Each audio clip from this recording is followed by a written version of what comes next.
కొమ్ముల బర్రె కొట్టానికి షేట్ అన్నట్టు అతిభక్తి కూడా ఇంటికి షేట్ అన్నట్టు అయిపోయింది కదా. మాంగళ్య పూజలు చేయిస్తానమ్మానికి మక్కరగాడు ముగ్గురు ఆడవాళ్ళను నిండా ముంచిండు.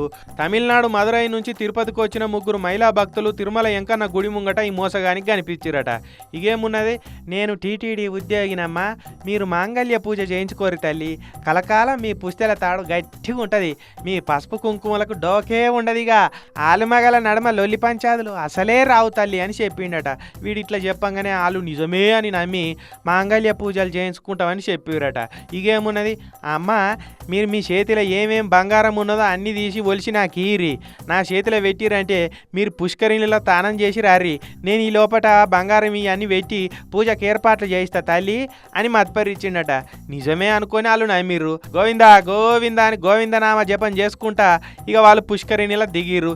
ఇగేమున్నది, వాళ్ళు అట్లా దిగంగానే వాళ్ళకు నామాలు పెట్టి వీడాడికించి ఉడాయించిండు. తానం చేసి వచ్చే వరకు ఏడవా ఈడని మీద చూస్తే ఏడగనబడతాడు, ఇంకేడున్నాడు, ఎప్పుడో గిల్లైపోయాడు.